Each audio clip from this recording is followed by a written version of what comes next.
नमस्कार मित्रों, स्वागत है आप सभी के अपने इस पसंदीदा यूट्यूब चैनल। जी हाँ मित्रों, UP triple S C PET exam 2022 को लेकर के सामान्य अध्ययन की जो हमारी क्लासेस चल रही थी, भारतीय इतिहास के महत्वपूर्ण टॉपिक बौद्ध धर्म यानी कि गौतम बुद्ध पर आधारित उसकी जीवनी एवं शिक्षाओं को लेकर के, उसका हमारा सेकंड पार्ट है टुडे की वीडियो में मित्रों।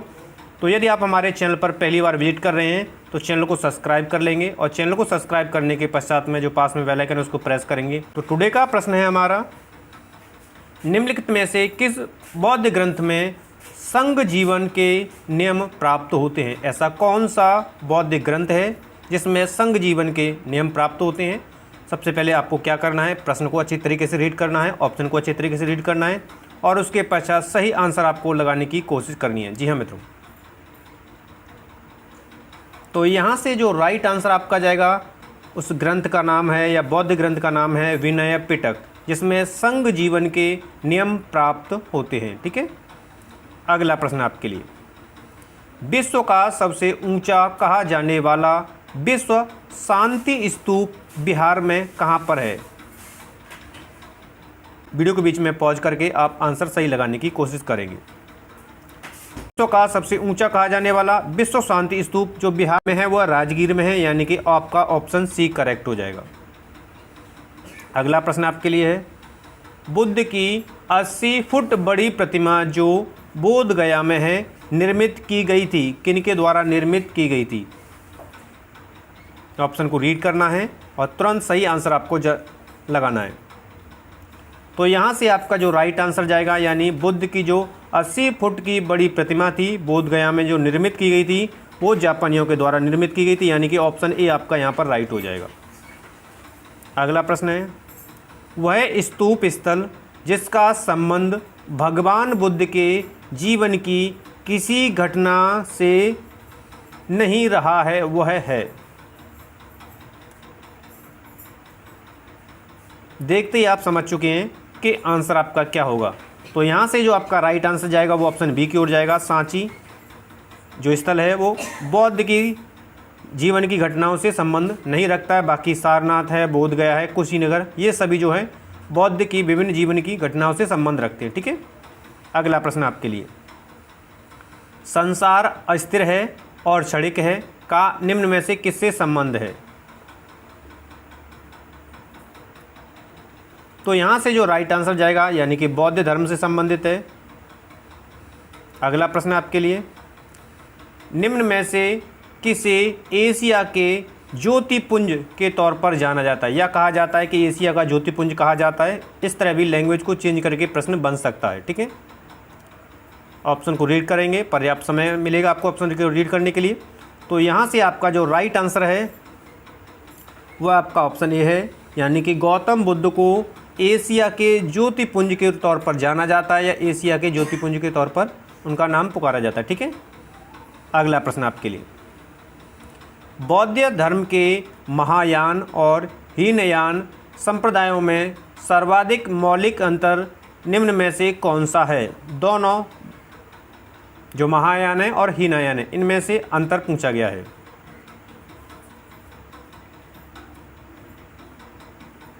तो यहाँ से आपका जो राइट आंसर जाएगा वो ऑप्शन सी की ओर जाएगा, यानी कि देवी देवताओं की पूजा का जो अंतर है दोनों में है। ठीक है,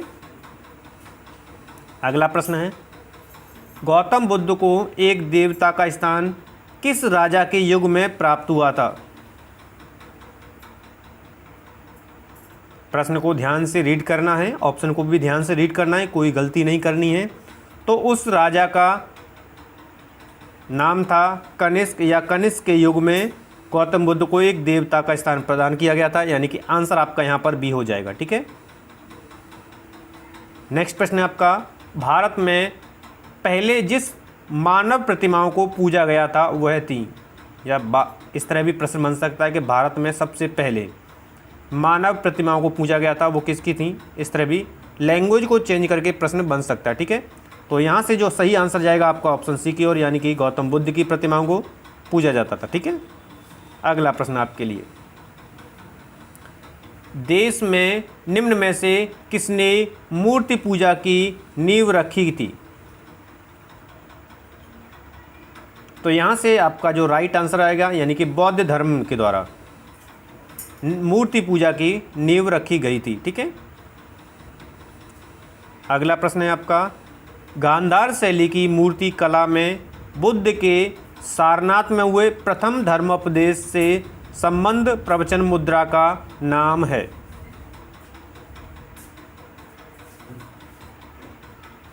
तो यहाँ से जो राइट आंसर है वो आपका धर्मचक्र यानी कि ऑप्शन सी है। ठीक है, अगला प्रश्न है, बुद्ध की खड़ी प्रतिमा निम्न में से किस काल में बनाई गई? बुद्ध की जो खड़ी प्रतिमा थी वो किस काल में बनाई गई थी? सही आंसर आप वीडियो को बीच में पॉज करके लगाने की कोशिश करेंगे। तो यहाँ से जो आपका राइट आंसर है वो ऑप्शन बी है, यानी कि बौद्ध की जो खड़ी प्रतिमा थी वो कुषाण काल में बनाई गई थी। ठीक है, यानी कि ऑप्शन बी करेक्ट हो जाएगा। अगला प्रश्न है, भूमि स्पर्श मुद्रा की सारनाथ बुद्ध मूर्ति संबंधित है। तो यहाँ से जो राइट आंसर जाएगा वो ऑप्शन डी यानी कि गुप्त काल से संबंध रखती है भूमि स्पर्श मुद्रा जो कि सारनाथ में बुद्ध मूर्ति थी। ठीक है, नेक्स्ट प्रश्न है आपका, महायान बौद्ध धर्म में बोधिसत्व अन्य नाम से जानते हैं।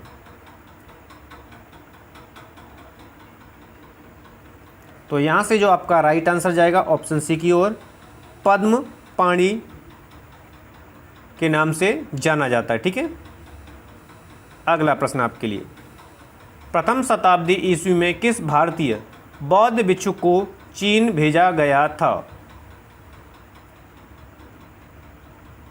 तो प्रथम शताब्दी ईस्वी में जो भारतीय बौद्ध भिक्षुक थे जिन्हें चीन भेजा गया था वे थे आपके नागार्जुन, यानी कि ऑप्शन डी में है। तो आपका ऑप्शन डी करेक्ट हो जाएगा। ठीक है, अगला प्रश्न आपका, शून्यता के सिद्धांत का सर्वप्रथम प्रतिपादन करने वाले बौद्ध दार्शनिक का नाम है। सबसे पहले शून्यता का जो सिद्धांत दिया गया था उन दार्शनिक का नाम बताना है। तो राइट आंसर जाएगा ऑप्शन ए की ओर, नागार्जुन। ठीक है, अगला प्रश्न आपके लिए, नागार्जुन किस बौद्ध संप्रदाय के थे? तो जो नागार्जुन थे वो माध्यमिक बौद्ध संप्रदाय के थे, यानी कि ऑप्शन सी आपका करेक्ट हो जाएगा। अगला प्रश्न है, बौद्ध शिक्षा का केंद्र है। बौद्ध शिक्षा का केंद्र है, ऑप्शन को रीड करेंगे और जवाब देने की कोशिश आप करेंगे। तो यहाँ से जो आपका राइट आंसर जाएगा यानी कि बौद्ध शिक्षा का जो केंद्र है वो विक्रमशिला है, यानी कि ऑप्शन ए आपका यहाँ पर करेक्ट हो जाएगा। अगला प्रश्न है आपका, नालंदा विश्वविद्यालय के स्थापन का युग है। यानी इस तरह भी प्रश्न पूछा जा सकता है कि नालंदा विश्वविद्यालय स्थापना किस युग में हुआ था। ठीक है, तो यहाँ से जो राइट आंसर आपका गुप्त युग या गुप्त काल भी ऑप्शन में दिया जा सकता है। ठीक है, अगला प्रश्न आपका, नालंदा विश्वविद्यालय किस लिए विश्व प्रसिद्ध था? जो नालंदा विश्वविद्यालय था गुप्त काल में खोला गया था। ठीक है, बौद्ध धर्म के लिए। तो ये जो विश्व में प्रसिद्ध था,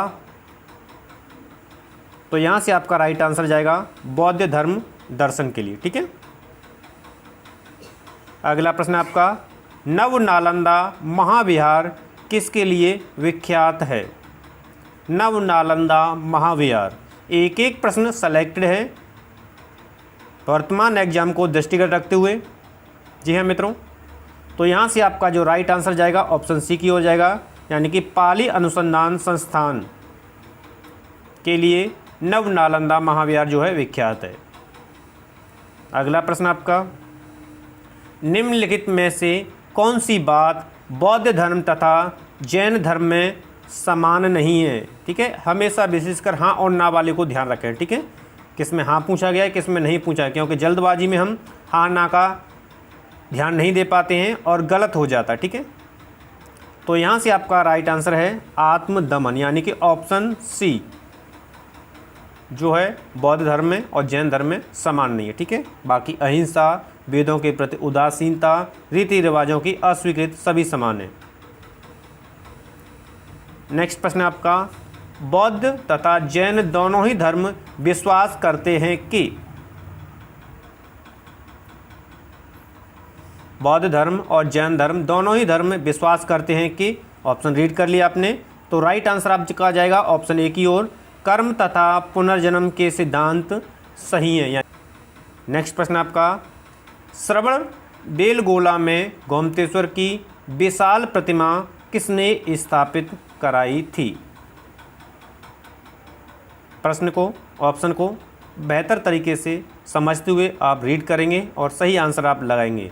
तो यहाँ से जो आपका राइट आंसर जाएगा वो ऑप्शन ए की ओर जाएगा, यानी कि चामुंडा राय के द्वारा जो श्रवण बेलगोला थी उसमें गोमतेश्वर की जो विशाल प्रतिमा की स्थापना करवाई गई थी वो चामुंडा राय के द्वारा की गई थी। तो ये था मित्रों टुडे के सबसे अहम और सेलेक्टेड गौतम बुद्ध की जीवनी पर आधारित सेलेक्टेड प्रश्नों की श्रृंखला। तो नेक्स्ट वीडियो के साथ हम मिलते हैं नेक्स्ट टॉपिक के साथ, तब तक आप सभी को नमस्कार है मित्रों, धन्यवाद।